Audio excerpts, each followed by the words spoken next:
My fellow Americans, next week the Senate is going to vote on legislation to save Americans from the ObamaCare disaster.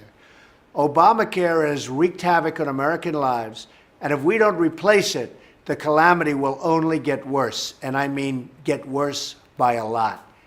Here is just one story representative of so many others. Carrie Cooey and her husband are cattle ranchers. They have 6 children, and the youngest is autistic. Her family's rates under Obamacare skyrocketed, eventually costing the Cooeys 3 times more than their previous plan. They were dropped from health insurance 4 times under Obamacare.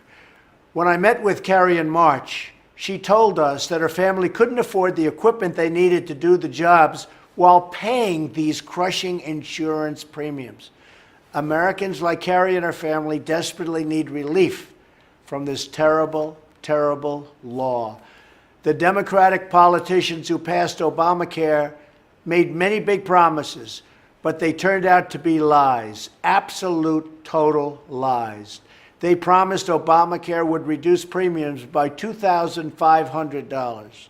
Instead, premiums have skyrocketed by numbers that nobody can even believe, sometimes many, many thousands of dollars. They promised that if you liked your plan, you could keep your plan. Instead, millions of American families saw their plans canceled.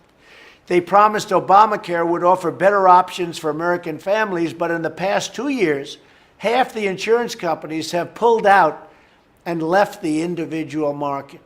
And today, Americans in 1/3 of all counties have only one insurer to choose from on the exchanges, and they probably will shortly have no insurers at all. The Senate health care bill stops the Obamacare disaster, expands choice, and drives down costs. And I want to tell you, the Republican senators are working very hard to get something that's going to be really, really good. The opposite of the big lie, which was Obamacare. The bill would reduce premiums by 30% or more by 2020. It allows states freedom to escape even more of Obamacare's rules and create innovative health care solutions for their citizens. In other words, we'll be taking something away from the federal government and getting it back to the states who can better provide and who know better what to do. It provides generous funding for people with expensive health conditions, which will lower premiums in the individual market.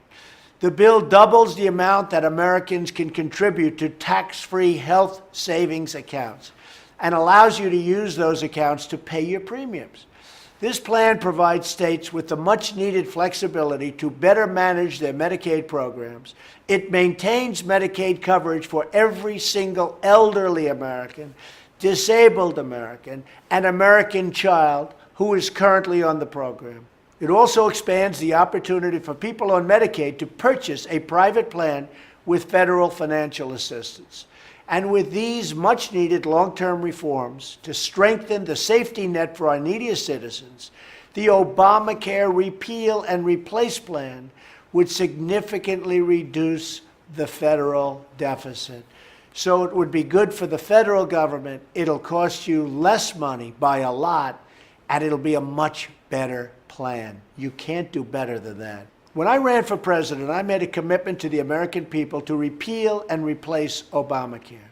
I am pleased to report that we are very, very close to ending this health care nightmare. We are so close.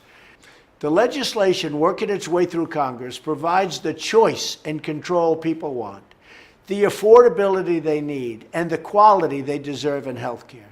It's a common sense approach that restores the sacred doctor-patient relationship.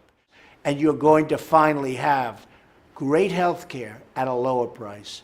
Thank you, God bless you, and God bless the United States of America. Whoa.